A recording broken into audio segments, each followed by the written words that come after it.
Morning everyone. এতিয়া চেন্নাইৰ পৰা ষ্টাৰ্ট কৰিছোঁ যাবৰ কাৰণে ৰামেশ্বৰম। এতিয়া পুৱা 5 বাজিছে, 5 বজাত ষ্টাৰ্ট কৰিম। এইফালে গাড়ী ৰেডি হৈ আছে।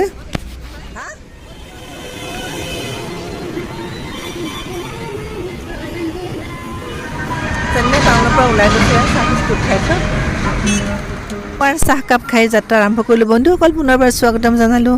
গাড়ীখন আমি পেকেজত লৈছোঁ 27,000 চেন্নাই টু ৰামেশ্বৰম, কন্যাকুমাৰী আৰু মাদুৰাই। প্ৰথম আমি ৰামেশ্বৰমলৈ যাম আৰু ৰামেশ্বৰমলৈ যোৱাৰ বাটত কি কি পাওঁ আপোনাক অকণ দেখুৱাই যাবলৈ চেষ্টা কৰিম।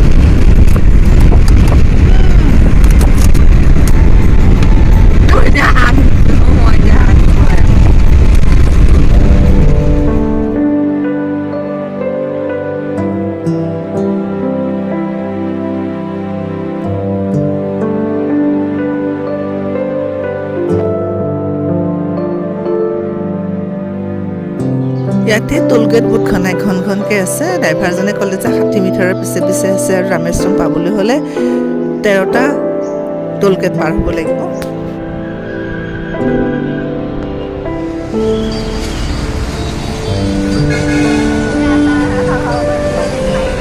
ইয়াতে আমি চাহপানী নাস্তা কৰিলোঁ।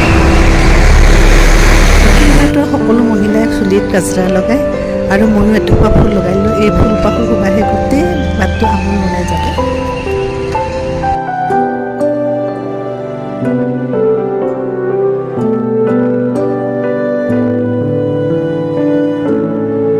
লাঞ্চত আমাৰ ধোচা আছে আৰু ধোচাৰ লগত স্পেচিয়েল চাম্বাৰ।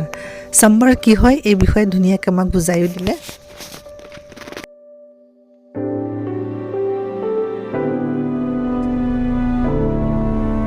আমি খেতি পথাৰো চালোঁ, কি ধৰণৰ খেতি কৰিছে সেয়াও চালোঁ আৰু জলসিঞ্চনৰ ব্যৱস্থাটো কেনেধৰণৰ সেইবিলাকো চালোঁ।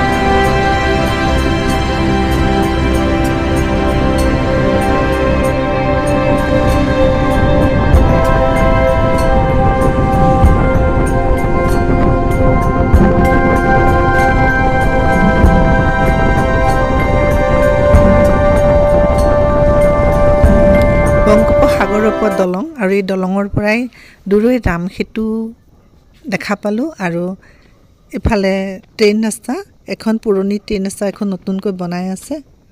কিন্তু দলংখন গাড়ী আহিলে লৰি লৰি যায়, অলপ ভয়ো লাগে আৰু ইফালে যিটো বতাহৰ কোবত পৰি যাওঁ লাগে।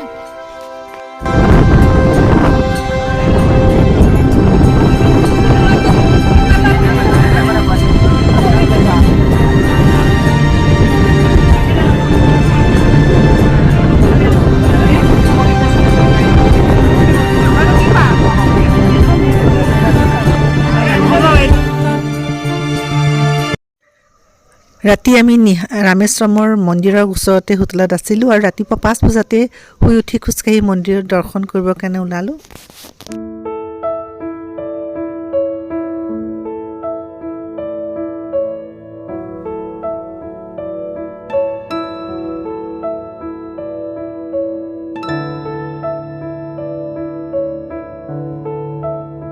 মন্দিৰৰ মূল ভাগলৈ ভিডিঅ' বা ফটো উঠোৱা নাই, ওলাই আহোঁতে অকণমান ভিডিঅ' কৰিছিলোঁ।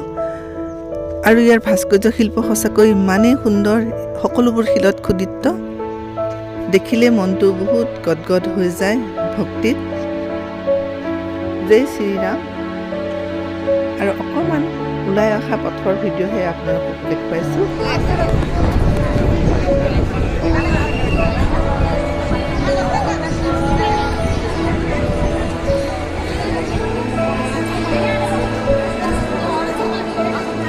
বন্ধুসকল, কেনে পালে কমেণ্ট কৰি জনাব। ইয়াতে আমি সমাপ্ত কৰিলোঁ ৰামেশ্বৰম দৰ্শন আৰু ইয়াৰ পৰা আমি কন্যাকুমাৰীলৈ যাত্ৰা কৰিম। পুনৰ লগ পাম।